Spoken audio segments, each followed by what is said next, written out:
송축해 내 영혼 내 영혼아 거룩하신 이름 이전에 없었던 노래로 나 주님을 경배해. 우리 다시 한번 송축해 송축해 내 영혼 내 영혼아 거룩하신 이름 이전에 없었던 노래로 나 주님을 경배해.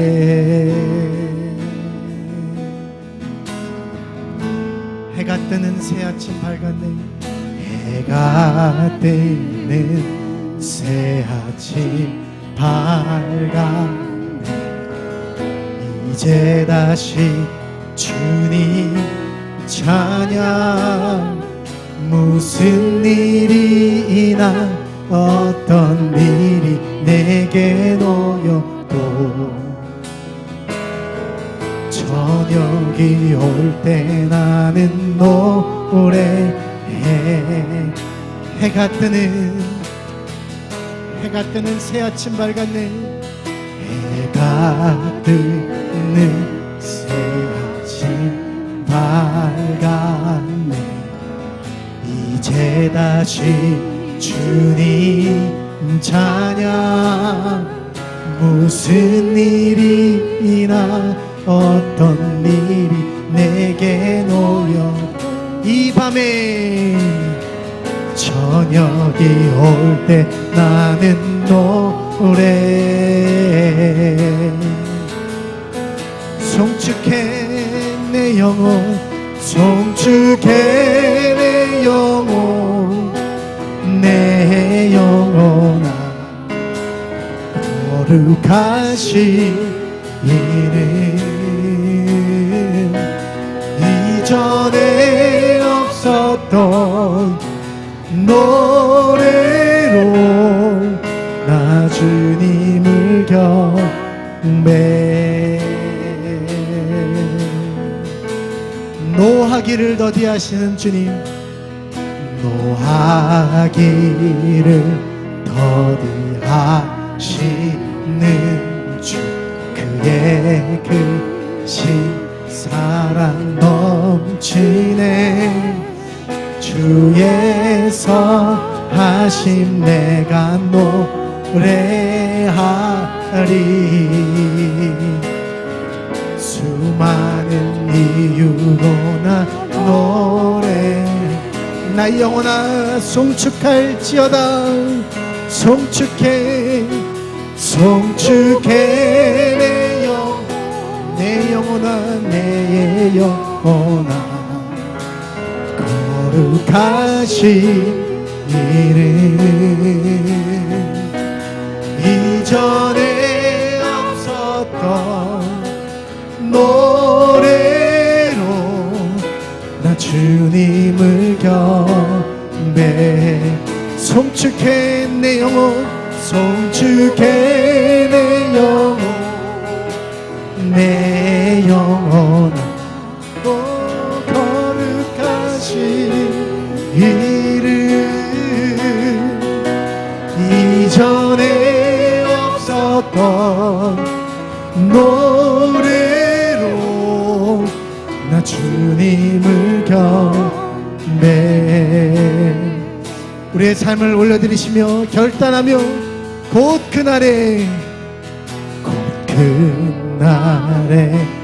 나의 힘 닿고 나의 삶의 여정 마칠 때 끝없는 찬양 나드리리라.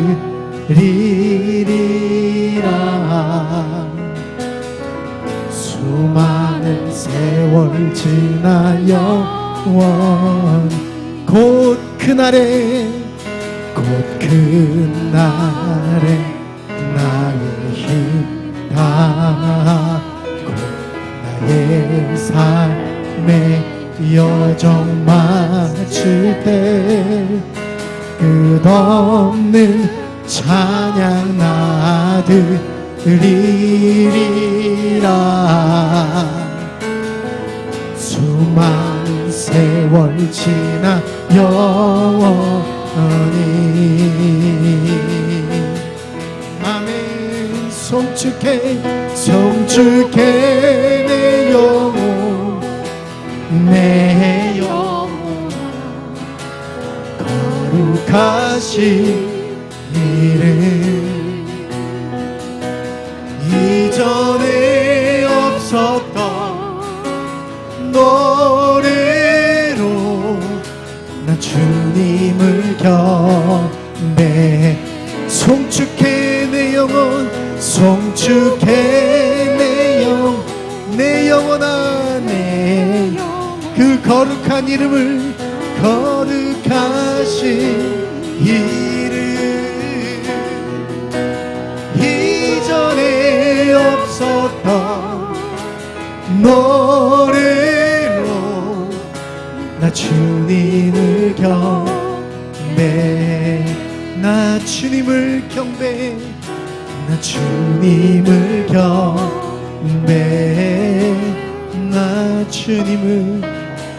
주님을 경배해. 송축해 내 영혼 내 영혼아 거룩하신 이름 이전에 없었던 노래로 나 주님을 경배해. 우리 한 번 더 송축해 내 영혼 송축해 내 영혼 내 영혼아 거룩하신 이름 이전에 없었던 노래로 나 주님을 경배해. 그렇습니다. 하나님, 이것이 하나님이 기뻐하시는 만한 찬양입니다. 환경과 상황에 상관없이 나의 어떠함과 상관없이 그 거룩하신 이름, 우리의 은혜 베푸시는 이름으로 인하여 찬양하는 것, 하나님 주님이 우리에게 받으시는 믿음의 고백이요 또 하나님 믿음의 찬양인 줄 믿습니다. 하나님 그 찬양이 하늘의 보좌를 울리고 하나님 그 찬양이 하늘문을 열고 오늘 이 시간 가운데 하나님의 놀라운 은혜를 베푸시는 줄 믿사오니 하나님 전심으로 하나님 앞에 찬양하며 주님을 경배하는 오늘 이 시간 될 수 있도록 인도하여 주시옵소서. 우리가 찬양할 때 하나님 악한 영이 떠나가고 치유와 회복의 놀라운 역사가 일어나는 오늘 이 시간이 될 줄 믿습니다. 오늘 역사하신 주님을 기대하며 예수 그리스도의 이름으로 기도드렸습니다. 아멘. 할렐루야. 오늘 하나님께서 우리와 함께 하시는 줄 믿습니다. 우리 옆에 계신 분 바라보시면서 하나님이 당신과 함께 하십니다. 시작. 하나님의 은혜를 기대하십시다. 아멘. 우리 힘차게 박수 치면서 목마른 내 영혼 목마른 내 영혼 주가 임하오나 귀한 영생주 주여 갈망합니다. 그 약속 따라서 힘써 간구하오니 오 주여 내 기도 어서 목마른 내 영혼 목마른 내 영혼 주가 임하오나 그 귀한 영생주 주여 갈망합니다. 약속 따라서 힘써 간구하오니 어서 들어주소서. 예수의 사랑 예수의 사랑 바다 물결같이 내게 임하니 영광의 물결에 온전히 쌓여서 내 영혼의 기쁨 한량 없도다. 주 내게 약속한 금비 내려주시니 은혜의 저 구름 건너편에 떠올라 그 귀한 징조가 내게 밝히 보이니 나 힘을 다하여 주께 예수의 사랑 예수의 사랑 바다 물결같이 영광의 물결에 온전히 쌓여서 내 영혼의 기쁨 한량 없도다 은혜의 소낙비 지금 흡족히네 구원의 큰 강물 흘러차고 넘쳐서 내 추한 모든 죄 모두 씻어버리니 나 지금 은혜를 다시 한번 은혜의 소낙비 지금 흡족히네 구원의 큰 강물 흘러차고 내 추한 모든 죄 모두 씻어버리니 나 지금 은혜를 충만하게 받았네 예수의 사랑 바다 물결같이 내게 힘하니 영광의 물결에 온전히 쌓여서 내 영혼의 기쁨 그 차고 넘치는 주의 은혜의 힘차게 밀려와 내게 만족합니다 오 할렐루야로 주를 찬송하오니 내 마음의 기쁨이 할렐루야 예수의 사랑 바다 물결같이 내게 힘하니 영광의 물결에 내 영혼의 기쁨 예수의 사랑 바다 물결같이 내게 힘하니 영광의 물결에 온전히 쌓여서 내 영혼의 기쁨 아멘 나의 등 뒤에서 나를 도우시는 주 나의 인생 길에서 지치고 고나여 매일처럼 주저앉고 싶을 때 나를 밀어주시네 일어나 걸어라 내가 새 힘을 주리니 일어나 너 걸어라 내 너를 도우리 나의 등 뒤에서 나를 도우신 주 평안히 길을 갈 때 보이지 않아도 지치고 고나여 넘어질 때며 다가와 손 내미시 일어나 걸어라 내가 새 힘을 주리니 일어나 너 걸어라 내 너를 도우리 나의 등 뒤에서 나를 도우신 주 때로 뒤돌아보며 여전히 대신 주 잔잔한 미소로 바라보시며 나를 한 번 더 나의 등 뒤에서 나를 도우신 때때로 뒤돌아보며 여전히 계신 주 잔잔한 미소로 바라보시며 나를 재촉하시 일어나 걸어라 내가 새 힘을 주리니 일어나 너 걸어라 내 너를 일어나 걸어라 내가 새 힘을 주리니 일어나 너 걸어라 자 교회야 걸어라 내가 새 힘 교회야 너 걸어라 내 너를 일어나 걸어라 주님의 몸된 교회여 일어나 걸을지어다 일어나 너 걸어라 내 너를 도우리. 아멘. 아멘. 일어나 걸어라 내가 새 힘을 주리니. 일어나 너 걸어라 내 너를 도. 우리 영혼에 선포하시면서 일어나 걸어라.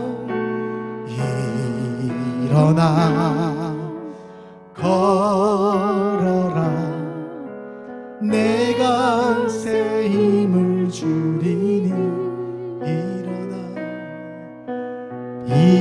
일어나 너 걸어라 내 너를 도우리. 내게로부터 눈을 들어 주를 보기 시작할 때 주의 일을 보겠네. 내 작은 마음 돌이키사 하늘의 꿈꾸게 하네. 주님을 볼 때 내게로부터 눈을 들어 내게로부터 눈을 들어 주를 보기 시작할 때 주의 일을 보겠네. 내 작은 마음 돌이키사 꿈꾸게 하네. 주님을 볼 때 모든 시선을 주님께 드리고 살아계신 하나님을 느낄 때 내 삶은 주의 역사가 되고 하나님이 일하기 시작하네.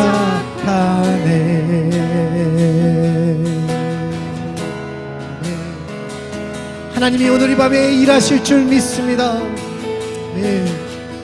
성령이 나를 변화시켜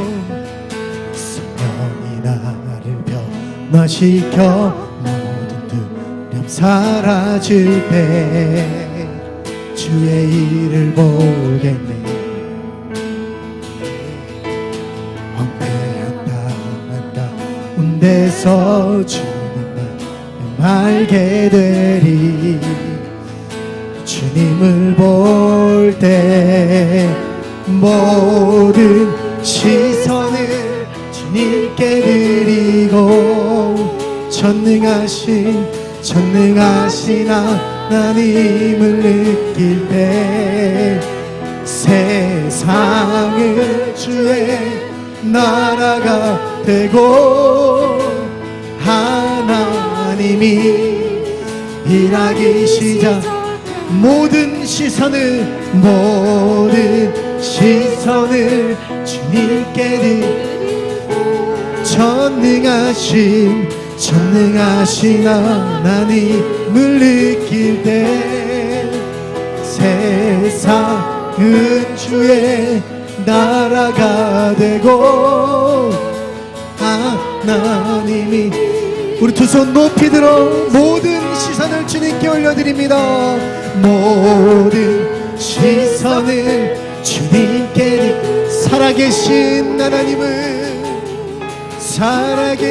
하나님을 느낄 때 내 삶은 주의 역사가 되고 하나님이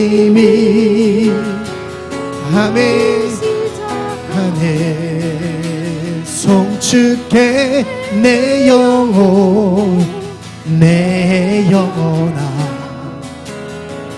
거룩하신 이름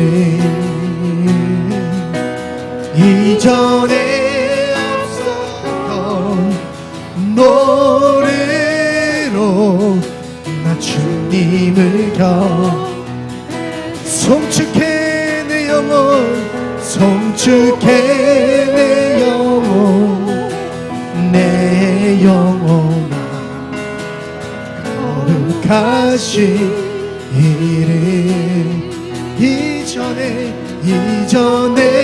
없었던 노래로 나 주님을 경배.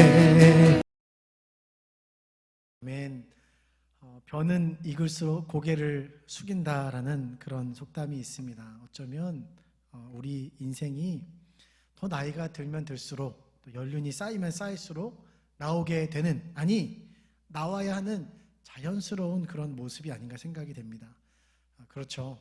젊을 때는 우리가 다 모든 것이든 될 수 있고 할 수 있는 줄 알았습니다. 그래서 우리 어린 자녀들에게, 제가 어렸을 때는 그랬던 것 같아요. 너 꿈이 뭐니? 그러면 요즘은 아이들이 뭐 현실적인 꿈을 얘기했을지 모르지만 저희 어렸을 때까지만 해도 꿈이 다 뭐였죠? 다 대통령이었어요. 대통령 된다라고 그랬고, 뭐 장관 한다 그러고, 뭐 연예인 한다 그러고, 의사 한다 그러고, 뭐 유명한 축구 선수 된다 그러고 그럴 줄 알았는데, 여러분 살다 보니까 어떻습니까? 만만치 않아요. 그렇죠? 얼마 전 수능이 끝났는데 저 때만 해도 그랬어요. 처음 고등학교 들어가면은 지망하는 학교 이름을 쓰게 했었어요. 대학 이름을 쓰라고 하죠. 재밌는 게 그때 다 어디 대학 썼을까요? 죄다 서울대 연고대 쓰는 거예요. 거기서 좀 현실적으로 쓰는 친구들이 나옵니다. 뭐 그러면 이런 친구들 경희대 뭐 이런 거 씁니다. 현실적으로 쓴다고 경희대, 중앙대 뭐 이런 데 쓰는데, 저는 인천에 살았으니까 인하대 이런 거 써요. 인천에 있으니까 뭐 인하대 다 들어간 줄 알았습니다. 근데 인하대가 굉장히 세더라고요. 그러다가 이제 2학년, 3학년 되면요, 슬슬 현실을 자각하는 거죠.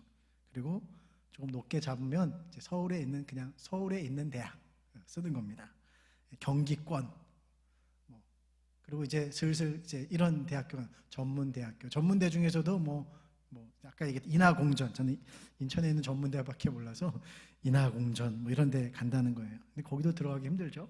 그러다가 이제 수능을 딱 치르게 되고, 수능을 딱 이제 치를 때가 되고, 또 치르고 나면 이제는 한숨을 쉬면서 이게 거기 들어가는 것도 쉽지가 않다라고 이제 굉장히 이제 낙담을 하게 되는 모습을 보게 됩니다. 우리의 삶을 돌아볼 때도 대부분 그렇지 않습니까? 거창한 꿈이 있는데 다 있었죠. 여러분도 다 그런 꿈이 있었을 것이라고 생각이 됩니다. 근데 현실의 벽이 굉장히 높은 거예요. 뭔가 많이 이룰 줄 알았는데 이렇게 보니까 많이 이룬 것이 없어요. 내가 할 수 있는 것이, 그리고 이제는 많이 없다라는, 점점점 내가 못하는 것이 무엇인지를 많이 깨닫게 되는 것이죠. 내 한계를 깨닫는 거예요. 그러나 젊을 때는 다 할 수 있을 것 같아요. 아무리 한 분야의 전문가라 할지라도, 그러나 다른 분야에 있어서 그는 문외한입니다. 그래서 다른 전문가 앞에서는, 그 한 분야의 전문가라고 하는 사람도 그 앞에서는 머리를 조아릴 수밖에 없는 것이죠. 그래서 어떻게 보면은 정점을 찍은 사람들이 보면 은근히 참 더 겸손한 것을 볼 수 있어요. 그게 얼마나 어려운지를 알고, 다른 사람을 정말 존중하고 겸손해야 하는 것을 볼 수 있습니다. 보면은 어중간하게 성공했다 이런 사람들이 참 이제 겸손하지 못하고 교만한 모습들을 보게 되는 거죠. 그래서 우리의 삶을 돌아보면서 가져야 될 가장 중요한 모습은 겸손이 아닌가 싶습니다. 그렇다고 우리가 뭐 낮은 자존감을 가져야 된다 이런 건 아니죠. 근데 분명한 것은 우리 안에서 겸손한 모습이 있어야 된다는 거죠. 특별히 누구 앞에서? 하나님 앞에서는 더 겸손해야 되는 것이죠. 하나님은 교만한 자를 대적하시고 겸손한 자를 가까이 하신다. 하나님 말씀에 나와 있죠. 모든 지식과 지혜의 근원이신 분, 그분이 하나님인 것입니다. 그래서 그분 앞에서는 아무도 자랑할 수도 없고 자랑해서도 안 되는 것입니다. 믿는 자의 고백은 그래서 마땅히 하나님을 자랑하는 것. 내가 어떤 일을 이루었어도 이게 다 정말 하나님의 은혜입니다라고 자랑할 수 있어야 한다는 것이죠. 그래서 지혜로운 인생은 최대한 자신의 인생에 있어서 하나님이 하신 일들을 자랑하는 자가 지혜로운 인생이다 말할 수 있어요. 오늘 우리가 시편을 읽었는데요. 이 시는 다윗의 시로 알려져 있습니다. 언제쯤 쓰여진 시일까요? 다윗의 인생의 전반부, 중반부, 후반부 어느 때일까요? 시의 내용을 보면요, 인생의 후반부에 쓰인 시라는 것을 알 수 있어요. 그는 산전수전 공중전을 다 겪었습니다. 나름대로 그의 삶에도 실수가 많았죠. 실패도 있었습니다. 근데 그러나 어쨌든 이스라엘 백성들에게 있어서 지금도 다윗은 가장 좋은 왕, 가장 훌륭한 왕으로 높임을 받고 있습니다. 그러다 보니 다윗은 어찌 보면 굉장히 더 교만할 수 있겠죠. 그리고 자기를 자랑할 수도 있습니다. 그러나 오늘 그의 인생의 후반부에 쓰여진 이 시를 보면서 철저하게 하나님을 자랑하는 모습을 보여주는 것입니다. 하나님을 자랑하고 찬양하는 그의 모습. 그래서 시의 처음이 하나님을 송축하라, 마지막도 하나님을 송축하라, 하나님을 자랑하라 라는 것입니다. 어찌 보면 여태껏 그가 쓴 시보다도 더 깊이가 있는, 산전수전 공중전을 다 겪고 나서도 하나님을 자랑하는 시이기 때문에 더 깊이가 있고 아름다운 시가 아닌가. 그래서 다윗의 시 중에서 가장 아름다운 시로 평가받는 시라고 할 수 있습니다. 우리는 이 시를 보면서 찬양이란 무엇인가, 그리고 우리는 왜 찬양해야만 하는가라는 이 질문에 답을 얻게 되는 것입니다.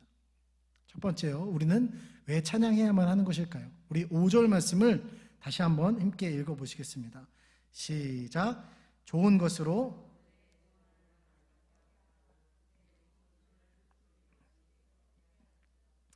아멘. 1절로부터 5절은요, 이제 개인에게, 다윗 개인에게, 또 아니면 우리 개인에게도 마찬가지죠.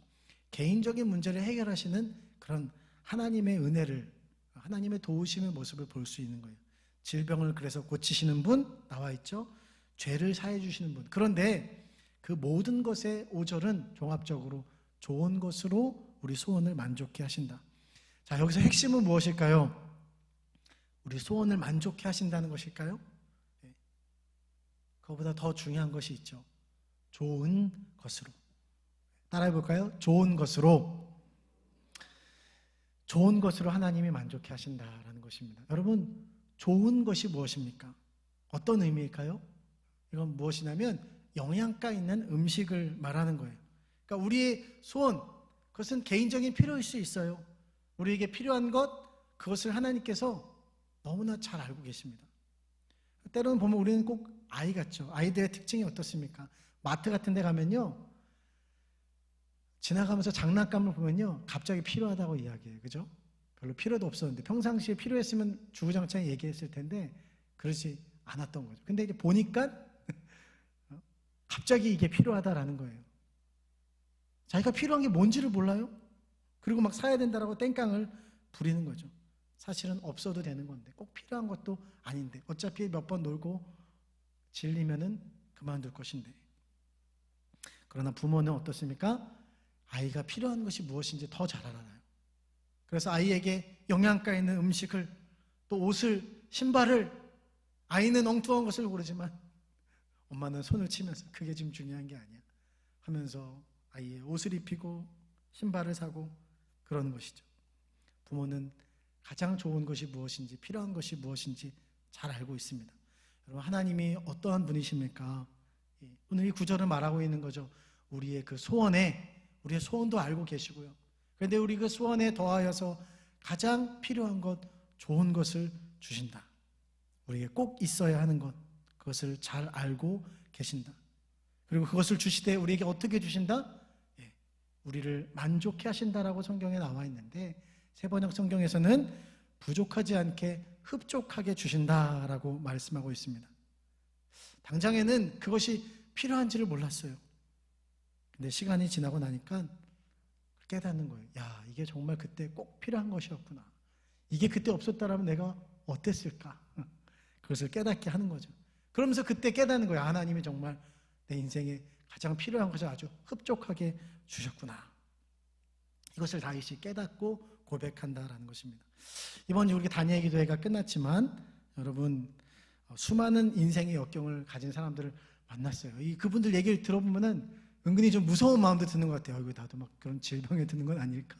나 인생에 그런 어려움이 오면 어떨까? 막 이러면서 좀 그러지만 어쨌든 그분들은 그것을 다 통과하고 나서 굉장히 여유가 있습니다. 그리고 공통점이 있죠.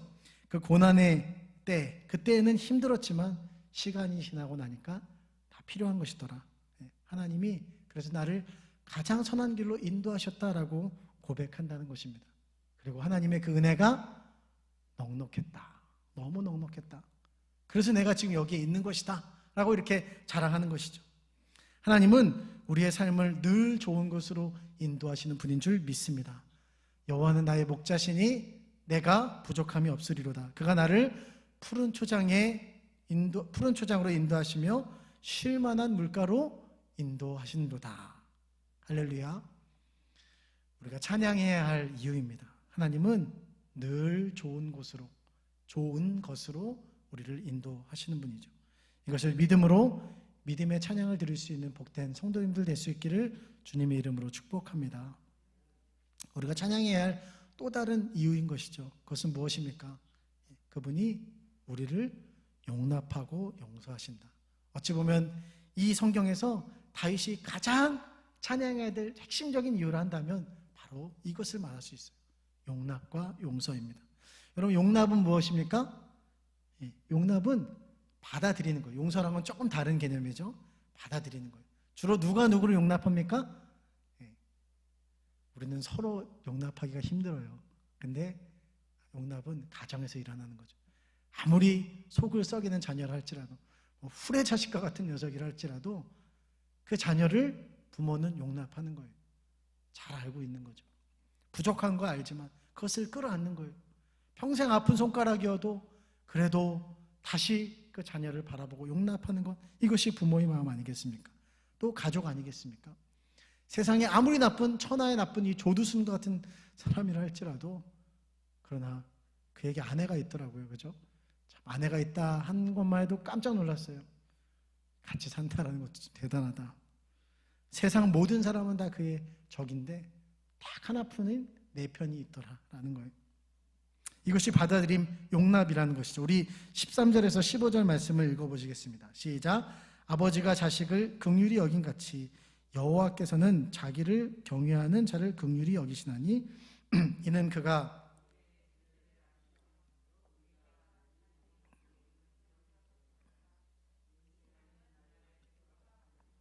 그 영화가 들의 꽃과 같도다. 아멘. 여러분, 체질을 아신다 그랬어요. 그리고 우리가 들의 풀의 꽃과 같다 뭐 이렇게 말씀을 하시는데 이게 무슨 말입니까? 두 가지 의미로 해석이 되어지는 말씀이라고 할 수 있죠. 그냥 우리의 인생의 연수가 길지 않다라고 해석할 수 있고, 또 하나는 우리의 인생의 영화로운 날, 영광스러운 날이 한계가 있다라는 거예요. 우리의 삶을 돌아볼 때 참 그렇죠. 예수님을 참 더 잘 믿었던 때가 있었어요. 지금도 잘 믿고 계시지만 더 잘 믿었던 때. 이렇게 가만히 이렇게 얘기를 들어보면은 뭐 그런 스토리들이 있잖아요. 내가 왕년에 이렇게 막 기도원에서 뜨겁게 성령 체험을 하고 막 이런 얘기를 하지 않습니까? 신앙생활을 잘하고 참 열심을 냈던 때가 있었어요. 그 시간이 영원할 줄 알았는데, 그렇게 내가 믿음을 잘 지키고 그럴 줄 알았는데 어때요? 그렇지 않더라라는 거예요. 하나님께는 문제가 없죠. 우리의 인생, 우리의 체질이 그렇다는 거예요. 열정이 시들어지는 모습, 그리고 또 넘어지는 그 모습. 여러분, 근데 하나님이 어떻습니까? 그 모습을 보시면서 어떻게 보시는 거예요? 실망하십니까? 그리고 이제 막 포기하십니까? 오늘 성경이 뭐라고 말하고 있어요? 우리 인생이 들의 꽃과 같이 시들물 하나님이 아신다, 헤아리신다는 거예요. 그 말씀은 무슨 말씀입니까? 그래서 그 모습 그대로를 하나님이 용납하신다, 사랑하신다, 그리고 우리가 돌아오기를 기다리신다라는 그런 말씀이죠. 하나님은 그분을 향한 우리의 잘못, 반역에 대해서 기다리세요. 그리고 우리가 돌이키길 기대하며 기다리신다는 거죠. 그리고 우리가 돌이킬 때 어떻게 하신다? 용서하신다라고 말씀하고 있어요. 12절의 말씀이죠.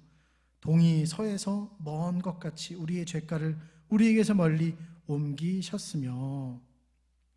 이집트의 문서에 보면은 이런 이야기가 나온다고 합니다. 신의 결정을 따라서 죄인은 동쪽에, 그리고 의인은 서쪽으로 배정된다라는 그런 문서가 있어요. 고대의 문서에 그런 문서가 있습니다. 그러니까 이 말씀이 괜히 나온 말씀이 아니죠. 동이서에서 멀다라는 표현은요, 무슨 표현이냐면은 공존할 수 없는 상태를 말하는 거예요. 하나님께서 악을 행하는 악인, 이 악인은요, 하나님과 의로우신 하나님과 공존할 수 없습니다. 그런데 동이서에서 먼 것 같이 죄를 날려버리신다. 일어날 수 없는 일이죠. 잘못을 뉘우치며 회개할 때, 용서를 구할 때 하나님이 어떻게 하신다라고 말씀하는 거예요? 하나님과 도저히 공존할 수 없는 우리를 하나님이 품에 안으시고 우리의 죄책감을 우리에게서 완벽하게 깨끗하게 씻어 버리신다. 할렐루야. 여러분, 오늘 이 밤에 그런 하나님의 놀라운 은혜를 경험하는 이 밤이 될 수 있기를 주님의 이름으로 축복합니다. 누가 이것을 몸소 경험했을까요? 이 시를 쓰고 있는 다윗이 경험했죠. 그 인생에 어떤 중대한 실수를 저질렀습니까? 충신은 우리아의 아내 밧세바를 범했어요. 이거는 죄로 볼 때는, 오늘날로 볼 때도 이거는 죄질이 너무나 나쁘고 엄청난 세상으로 낙인이 찍힌 죄인입니다. 그 스스로도 평생의 죄책감을 가지고 살아가야 하는 것이에요. 그런데 하나님께서 어떻게 하셨어요? 그가 하나님 앞에 철저히 회개할 때, 용서를 구할 때 그를 받아주셨습니다. 용서해 주셨어요. 물론 죄에 대한 대가도 치르게 하셨지만, 또 다른 사랑하는 아들이 그에게서 떠나가야 했지만, 그러나 중요한 것은 하나님이 그에게서 그 죄책감을 완벽하게 씻어나게 하셨다. 그럴 때 그는 하나님의 놀라운 은혜를 찬양하는 거예요. 사랑하는 여러분, 오늘 우리가 하나님을 찬양해야 할 이유가 무엇입니까? 이 놀라운 하나님의 용납과 용서 때문인 줄 믿습니다. 우리는 반드시 이 은혜를 오늘 이 밤에 누리고 하나님을 찬양해야 될 줄 믿습니다. 젊은 청년들이 한참 많이 불렀던 찬양이 있었어요. 수련회 가면 단골로 나오는 아주 빠른 찬양이 있었는데요, 이런 가사가 있었어요. 주 날 구원했으니 어찌 잠잠하리 기쁨의 찬송드리리. 하나님이 나를 용납하시고 용서해 주신 그 구원의 기쁨을 맛본 자들은 잠잠할 수 없다, 이런 찬양이죠. 여러분, 내 삶의 문제, 질병, 상황의 문제가 어떤 해결이 되지 않다 하더라도 찬양해야 할 이유는 너무나 충분한 것이죠. 이 한 가지 때문에. 무엇입니까? 하나님이 나를 구원하셨기 때문에. 할렐루야. 그 하나님이 나를, 그렇게 부족한 나를 용납하시고 기다리시기 때문에, 용서하신다는 그 하나님이라는 사실 때문에 우리가 찬양하기에 충분하지 않습니까? 오늘 다윗은 그래서 결론적으로 마지막에 이렇게 고백하고 있죠. 우리 19절부터 22절 말씀을 함께 읽어보시겠습니다. 시작. 여호와께서 그의 보좌를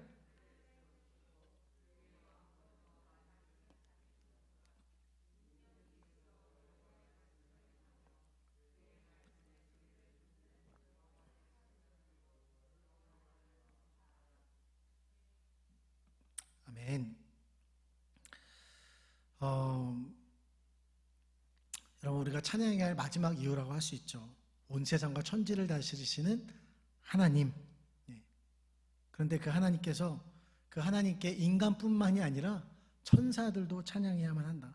여러분, 여기서 천사보다 지금 높으신 분 계십니까? 믿음으로 볼 때는 아멘이라고 나올 수도 있어요. 근데 그러면 천사보다도 무음하고 거룩한 존재라고 감히 말할 수 있습니까? 그들은 우리보다도 현재 더 영적인 세계를 경험하고 있어요. 하나님과 더 가까이 있다라는 것이죠. 그래서 당연히 지금 그들은요, 뭘 하고 있을까요? 지금 이 시간에도 그들은 찬양을 하고 있어요. 근데 뭘 잘하고 있는 걸 가지고 감히 인간이, 아무리 다윗이라고 해도 천사보로 찬양을 하라, 이거 어떻게 보면 좀 교만한 소리가 아닌가라는 생각이 드는데요. 그런데 이 선포와 고백을 통해서 우리가 깨닫게 되는 사실이 있어요. 거룩한 천사도 찬양해야 한다면 인간은 어떻게 하겠는가? 우리는 당연히 찬양해야만 한다. 그리고 우리는 찬양하기 위해 지어진, 하나님의 그 지어진 목적이 있다라는 것입니다. 그래서 이사야서 43장 21절은 이렇게 말씀하고 있습니다. 이 백성은 내가 나를 위하여 지었나니 나의 찬송을 부르게 하려 함이니라. 아멘. 우리는 하나님을 자랑해야만 합니다. 찬송해야만 합니다.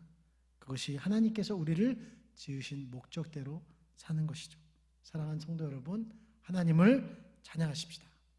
우리의 인생이 하나님을 높이고 찬양하는 삶이 될 수 있기를 주님의 이름으로 축복합니다. 그렇다면 어떻게 하나님을 찬양해야 될까요? 본문 1절은 이렇게 말하고 있어요. 함께 읽어보실까요? 내 영혼아 여호와를 송축하라.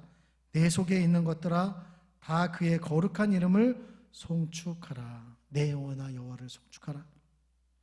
찬양은 어떻게 무엇으로 하는가라는 문제보다 찬양의 대상이 누구인가, 그리고 그 찬양의 대상 앞에 나는 누구인가를 인식할 때 그것을 아는 것이 너무나 중요하다는 것이죠.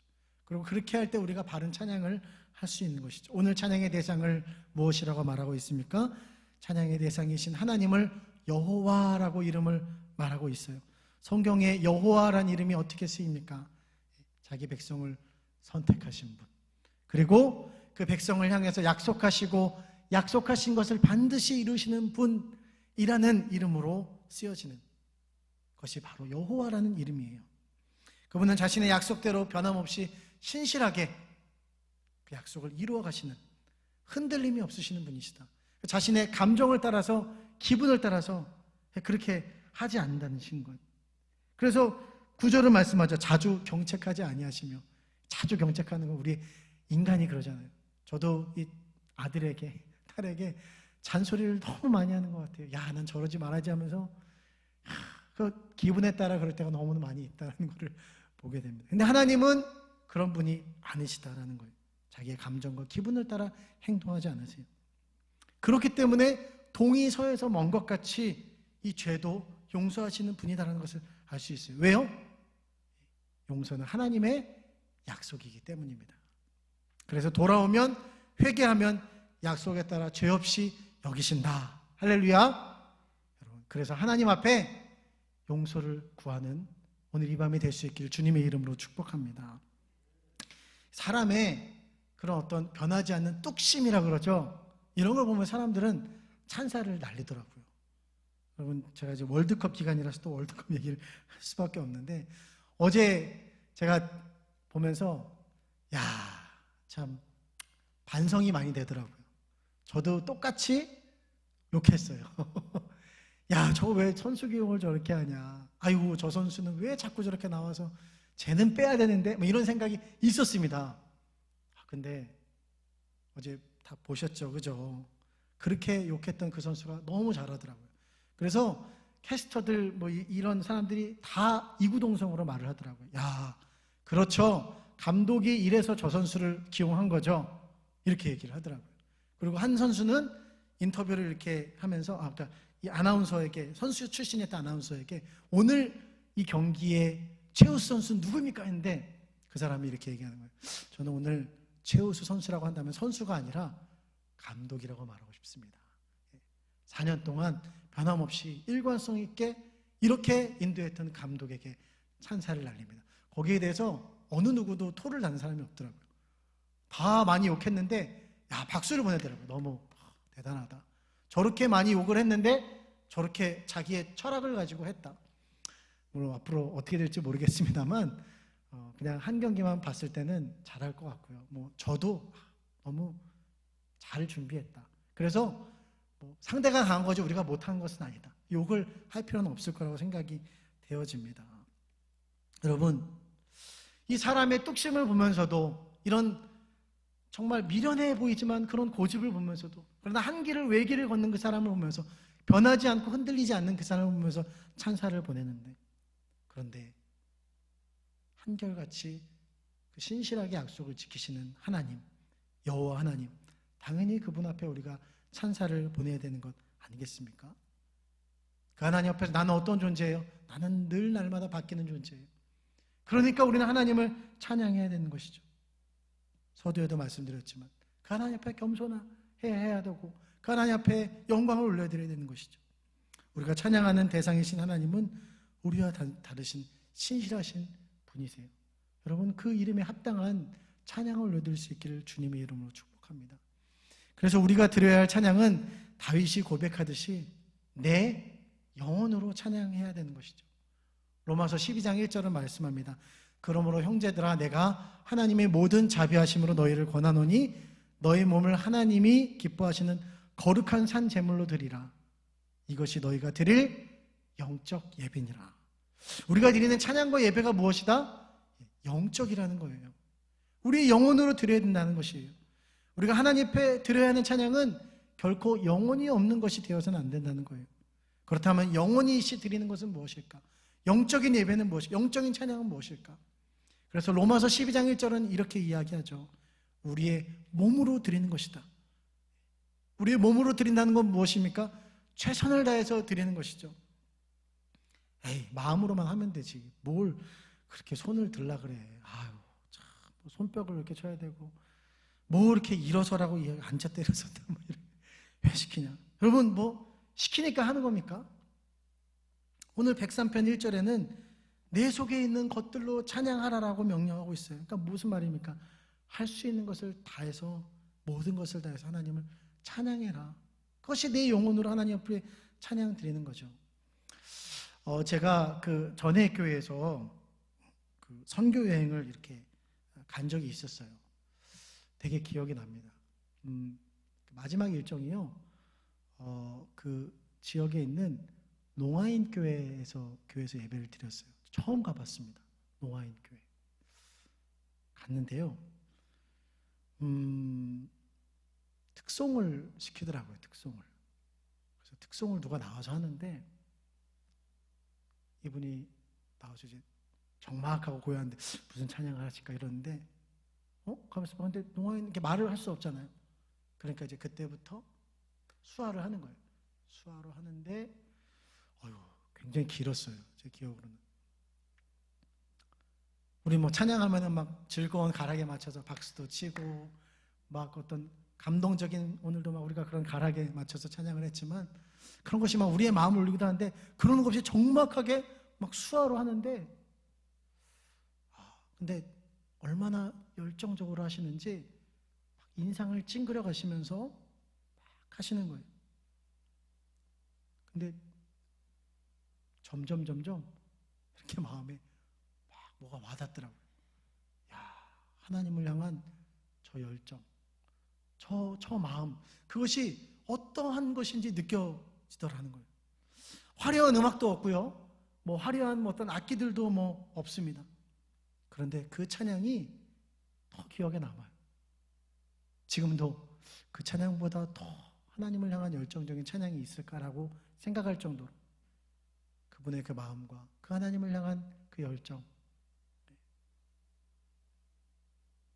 가장 하나님께서 기뻐하실 만한 찬양이 아니었나라는 생각을 하게 됩니다. 여러분, 찬양은요 음악에 관한 것이 아니죠. 찬양은 우리의 전 존재를 드리는 것입니다. 우리의 마음을 드리는 거예요. 우리가 뭐 가사를 모르고 가락을 모르고 우리가 새로운 찬양도 막 이번 기간에 많이 배웠지만 몰라도 그게 뭐가 중요합니까? 중요한 것은 우리의 마음이 중요한 것이죠. 하나님 앞에 어떻게든 하나님을 찬양하려고 하는 그 마음들, 우리의 그 행동, 믿음의 행동, 그것을 하나님께서 기뻐 받으신다는 것입니다. 그래서 22절은 이렇게 이야기하고 있죠.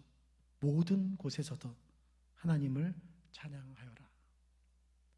찬양은 어느 장소에 국한되어 있는 것도 아니고 음악에 관한 것도 아니고 우리가 어느 곳에 있든지 간에 하나님을 높여드릴 수 있는 성도에게 주어진 가장 큰 특권이다, 은혜다라는 것입니다. 말씀의 결론을 맺습니다. 여러분, 오늘 우리가요 송축해 내 영혼이라는 찬양을 불렀어요. 근데 아마 집에 가셔서 입에서 좀 흥얼거릴 수 있는 그런 찬양이 아닐까 생각이 돼요. 후렴 가사 가락이 굉장히 아름답고 동양적인 그런 가락이죠. 외국에서 만들어졌어요. 서양 사람이 만들었는데 이 가락이 굉장히 동양적이고 또 우리 정서에도 굉장히 잘 맞는 것 같아요. 생각나는 가사는 아마도 이 후렴구의 아름다운 가락에 맞춘 송축해 내 영혼, 송축해 내 영혼, 이 부분일 것 같아요.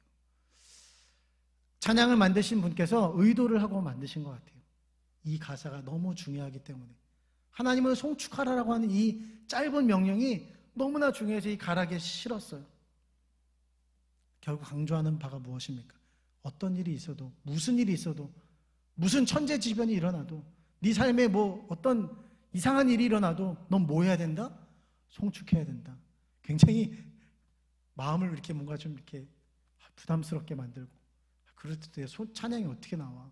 상식적으로 이렇게 생각이 들지 모르겠어요.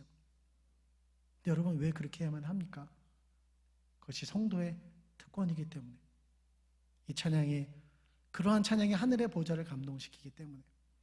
제가 이 찬양의 가사를 보면서 너무 참 은혜가 있고 가락이 너무 아름답고 깊이가 있다. 그래서 어떻게 만들어졌을까 좀 찾아봤습니다. 그랬더니 바로 시편 103편을 가지고 만들었더라고요. 그리고 이 찬양을 유튜브에 보면요, 많이 찾아볼 수 있는데 찬양에 달린 댓글들을 봤어요. 가락은 아름답지만 참 부담스러운 이 명령 앞에서 사람들은 뭐라고 얘기할까?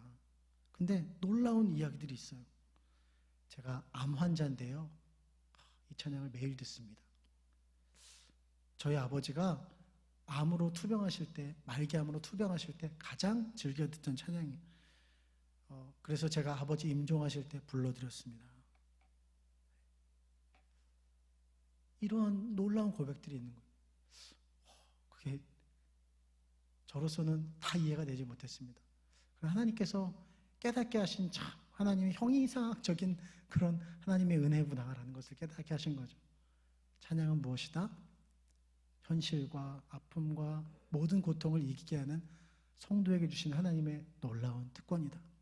그래서 우리가 숨질 때도 할 수 있는 그 말, 주님을 사랑합니다, 주님을 자랑합니다, 우리가 드릴 수 있는 놀라운 찬양인 것이죠. 짧은 목회 기간이었지만 참 감동적이었던 순간이 있었던 것 같아요. 기억에 남는, 감동이라기보다는 참 인상 깊고 기억에 남는, 사역했던 교회에서 한 장로님께서, 여자 장로님이셨는데요, 이제 참 돌아가셨어요. 대장암 말기로 돌아가셨는데, 이분이 참 교회에서 존경을 받고 사랑을 받는, 모든 젊은이로부터 또 노년에 이르기까지 사랑을 받는 참 존경받는 어른이셨습니다. 그리고 또 제가 그때 청년부를 맡고 있는 청년부 부장이시라서 또 그렇게 이제 이렇게 연락도 주고받고 또 신방도 가고 뭐 그렇게 했는데, 이분이 이제 위태위태 하신 거예요. 그래서 그분의 그 마지막일 수도 있겠다라는 그 순간에 병실을 찾아서 의식이 거의 없으신 그런 상황에 모두가 슬퍼하지만 모두에게 우리 슬퍼하지 말고 이제 가실 수 있는 길이기 때문에 찬송을 불러야 되지 않겠냐고, 너무 울고 싶으면 참으라고 이야기하고 찬송을 불러드렸습니다. 예수 사랑하시면 하면서 예수님이 또 나의 목자시다, 이런 찬양들을 막 귓가에 대고 불러드렸어요. 그리고 돌아서 나왔는데 곧 이어서 임종하셨다라는 그런 이야기를 들었습니다. 그러니까 어떻게 보면 마지막으로 찬양을 들려드리면서 천국 가는 그 길을 배웅해드린 그런 일이 아닌가 싶어서 참 기억에 남고 참 잘한 일이다라는 생각이 스스로에게 들더라고요. 성도의 특권인 거죠. 하늘나라 가는 그 순간에도, 위기의 그 순간에도 하나님을 찬양하는 것, 그 찬양으로 하나님의 위로를 받는 것, 하나님 주시는 힘으로 일어나는 것, 우리 모두에게 주신 하나님의 특권인 줄 믿습니다. 사랑하는 여러분, 찬양은 우리의 힘과 은혜와 능력인 줄 믿습니다. 이 놀라운 찬양을 회복하는 우리 귀하고 복된 성도님 될 수 있기를 주님의 이름으로 축복합니다.